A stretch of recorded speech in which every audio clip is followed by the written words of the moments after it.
Been making copies of? No, what I've been making copies of is of our raw materials because I'm doing tier 2.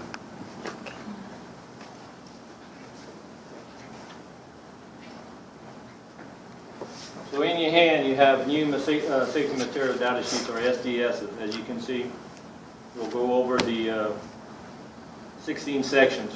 Product identification, a product code, you get a product name. Since we blend, we call different names. We have different chemicals. The safety material data sheet I'm looking at, or SDS I'm looking at, is called Protect 6000.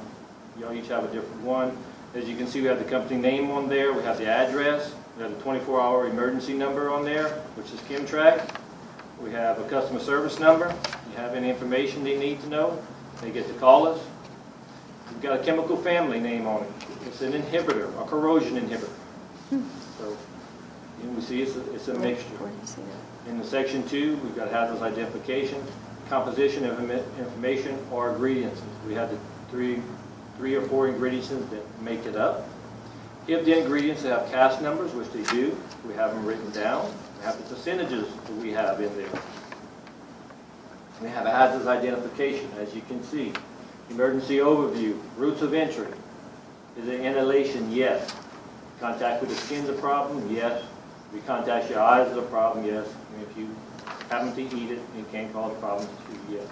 Potential health effects is some of them are acute and some of them are long term. Okay? Acute means immediately. It's going to be vapors and liquid may irritate skin, eyes, and mucous membranes. One of the 4 first aid measures. It tells you if you contact your eyes, flush them in, contact the skin, if you ingest it, if you inhale it. More detail. The reason we're getting this going global is so that more people are aware of what's going on. A lot of people are just leaving this off. People think, oh, it's not telling me it's a skin irritant, so it must not be one. It's not hazardous. And people didn't know. They start messing with it, get their hands burned. So now they were making sure that everything is known and what needs to be known. Firefighting measures. Tells you LEL levels, upper levels. Tells you what precautions to take. Extinguishing media, water, fog, spray or foam, dry powder chemicals, carbon dioxide can be used. Accidental release measure tells you what to do in section 6, section 7, handling and storing. Okay, how to handle and store it. We'll tell you, to avoid prolonged repeated exposures to it. Precautions to take. Like this one says, store in cool, dry place from ignition sources, store away from oxidizers or materials bearing a yellow DOT label. We'll discuss some of the DOT labels later on in this training session. We'll talk through this. It goes about exposure controls, personnel protective equipment, what to wear when you're handling this chemical. Then, of course, 9 goes into a lot of the chemical properties, the melting point, gravity, specific, vapors, stuff that you may not need to know, but it may help somebody who is trying to get rid of the chemicals, or somebody who's trying to deal with it, to know that, hey, it's heavier than water, or it's lighter than water, means it's going to float. Or if it got into the river, I don't see a sheen because it's heavier than water, means it's going to sink to the bottom. So we'll have to do a different way to get it out. Stability and reaction. Is it stable? Does it react with water? Does it react? Is it spontaneous combustion? Is it exposed to the air? You have some metals that are that way. So it makes them very hard to put out. Toxicological information, the effects, is it a carcinogen or any other ones. Environmental information, if there's anything that is hazardous to the environmental, it falls in SARA Title 3, it needs to be known. Disposables, transportation information. Now this is where we get to, you girls, we print labels out. Here's our labels. Why we need labels? Why we need SDS? Why we need? Because when we get our chemicals on the road, they need to be able to be identified. Again, we have a driver. He has an accident. He's knocked unconscious. State trooper arrives above the scene. He's looking around. He's got binoculars. He grabs the information from the driver's truck. Should be on the driver's side, and it's going to be his bill of lading. He's going to list everything he has on the truck. He grabs a binocular. He starts looking around. I spotted this drum. I spotted this drum. It says he has 5 drums on the truck. I only spot 4. Where's the 5th one at? Okay? Guy looks around, there's no water, there's no valleys, there's nothing around. Guy looks to his paperwork, see though he made a delivery, he dropped 1 off. Or he gets there and says, hey, it shows supposed to have 5, but there's only 4. You gotta look for the other. I gotta look for the other one. So it's a terrorist attack. Does somebody want that specific drum for us for a reason? So this is why. It all falls in line with something. We need to know where our stuff's at. Can it hurt the environment? Did it get into the river? Is it somewhere where? So it's going to let us know.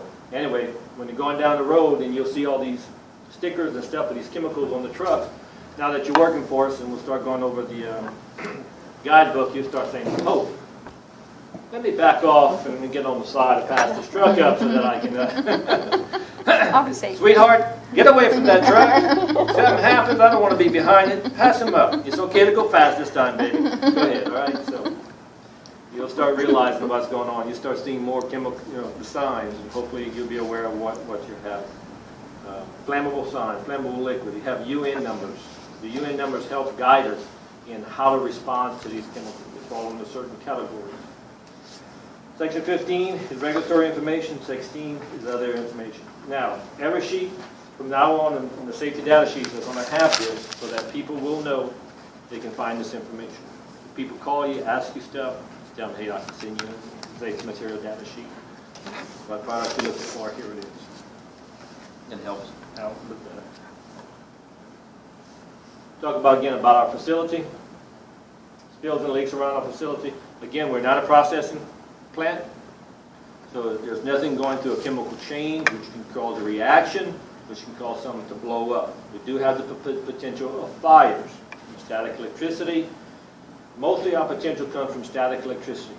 We use pneumatic equipment to blend, which means there's no electricity. We use air. Sometimes we had an incident.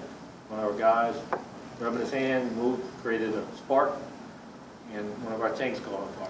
Wow. Craig wasn't. He got burnt a little bit, wasn't too bad. So, Larry, your boss put the fire out. He just had a couple of weeks before that had fire extinguisher training, which we do here. So, so we blend. So our chances of having a spill or a leak is from blending. We pick up drums and totes with forklifts. We can spill one over. We can not have the forks low enough. We can run into something and cause them to spill. Other possibilities of spills is we have our totes have valves. Valves get kicked open accidentally. Somebody turn around and come in at night. That's why we got our gates all fenced in, our yard all fenced in. Somebody break in and decide they wanted us to go open some valves. Cut the little valve. We have all our gates, all our facilities cemented, as you see. We have stormwater discharge gates, which are closed off and locked for that incident. If somebody comes in here, does sabotage, does something, get on the cement, gonna go to the drain, it's gonna stay there. It won't get cooling in the back unless somebody decides to open it and just leave it open. And we've got a major problem. So do we have like containment That's our containment. It's our yard. underground? You say it drains out? The drains, our drains are shut off. So all our yard is drains. It drains to the drains to our drains. We have gates at the back that are shut and locked. They're leak proof. Okay. Wow. They're locked. So what happens is, let's say we had a spill. Right. We've got mats the guys can put down to stop it from getting in there. So it'll cool, then we'll suck it up. Or if it gets in the drain, we got it rigged up so where they open the valve and we can suck everything back out. Try to make it as easy as possible to recover our chemicals if there's a spill. Basic review. Remember, the material we just covered will be used every day at some part of your job, so let's give it a quick review on the major parts. Our HAZCOM program is located in our safety manual and also on the internet. It's the employee's responsibility, employer's responsibility to train you on the hazards associated with the chemicals on site. It's your responsibility to be well informed, and if you don't understand, stop, ask questions, and don't proceed until the hazard associated with chemical you're working with. Let me back up a little bit and start up a new session. I want to go over something with y'all, so go. Yeah, this is a lot better stuff.